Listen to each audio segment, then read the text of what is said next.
Alright, starting game 2 between Team Secret Book Club, Jobama, playing as a random, and the teamless, Mayo, playing as Zerg, spawning in the top left corner as the purple Zerg, who has his auto mining turned off, but forgets to use it. We have Mayo.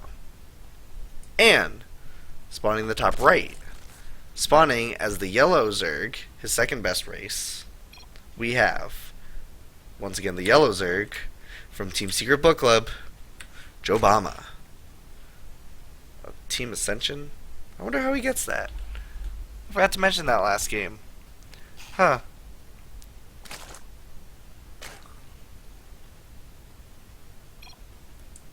I wonder what the difference between dad jokes and bad jokes is, while both these players are... Damn it, Joe. Anyways, so while they're doing that, both these players, super standard open... Oh! Ooh, look at that. Look at the difference. Jobama, not going for an early gas. Mayo was using the extractor trick. So, in order to build units, you have to have enough supply. Overlords, for Zerg, are what create supply. One overlord is like 9 supply or something. So what you can do, though, because drones turn into buildings for Zerg, you spend the money, you turn a drone into an extractor, then you start building more drones, and then you cancel it so you get the drone back. You end up with a little boost in economy. People have crunched numbers on it for way too long, I think, and have found that you definitely get some money off of it, but you really don't make a lot. We missed these two overlords high-fiving or staring at each other, or whatever it is overlords do in ZVZ when they pass.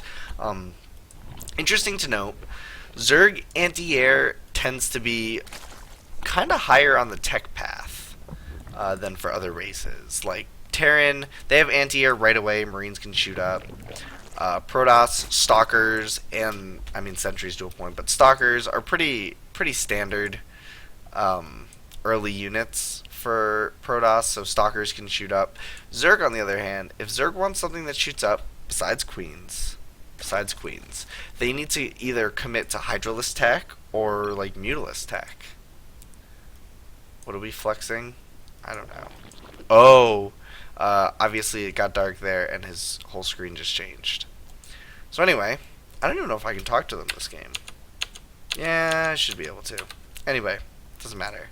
Jobama went for that early expand, and Mayo's expansion was behind, definitely. He's about 500, and he's at about 1,000. So, however long it takes, 100, divide that by 1,500, and you'll figure out the difference. He also has these cool little skins on his Zerglings. I wish I could pause it and get a good look. Maybe they'll stop so we can see them. Oh, of course not. Meanwhile, Mayo doesn't even have any Zerglings yet, though he is getting metabolic boost.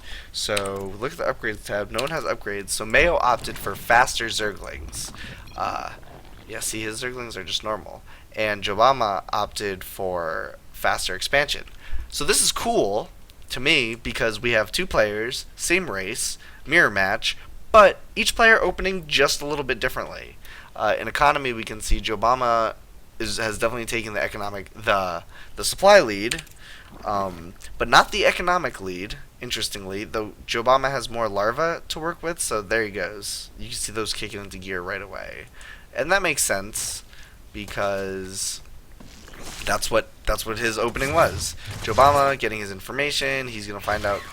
Oh, he's not going to find out that Speed's done, but he knows Mayo is researching Speed.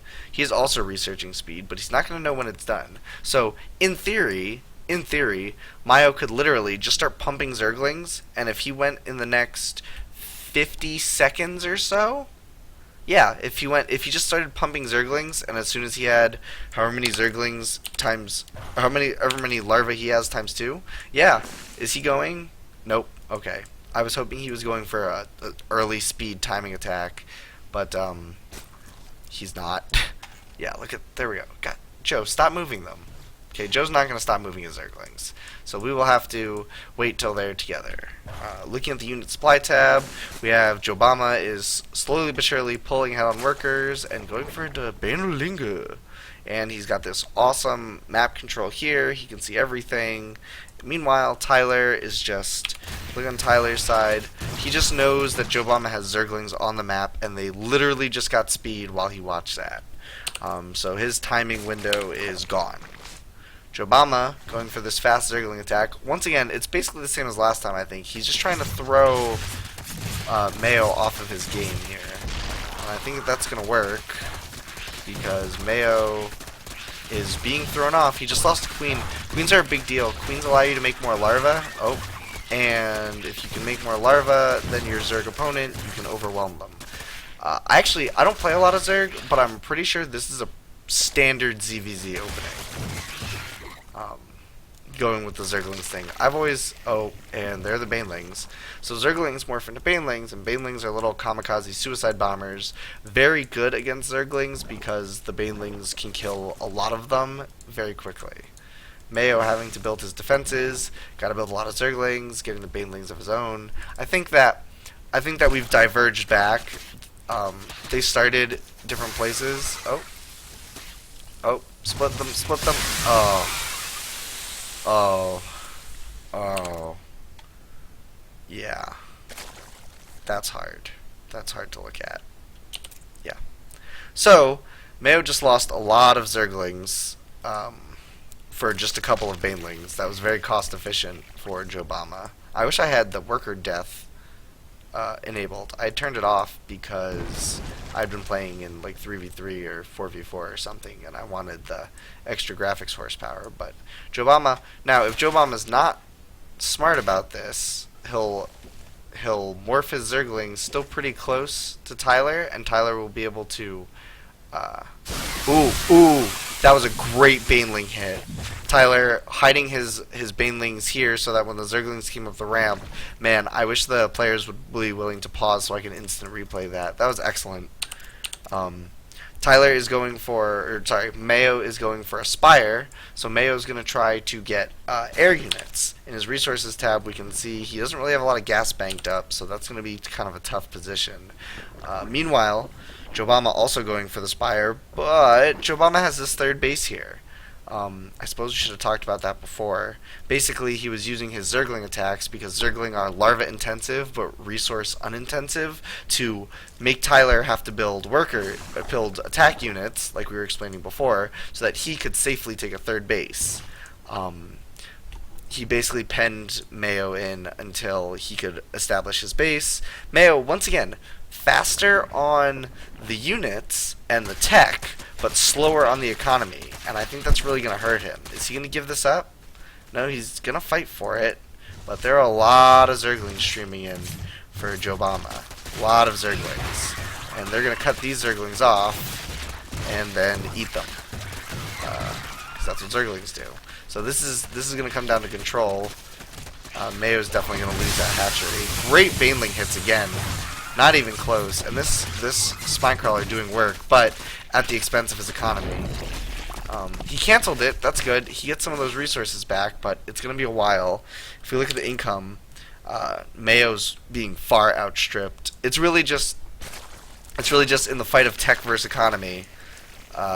Economy is currently winning out because even though Mayo has had the tech earlier for Mutalisks, I don't even think he had Mutalisks. Yeah, he can't do anything with them.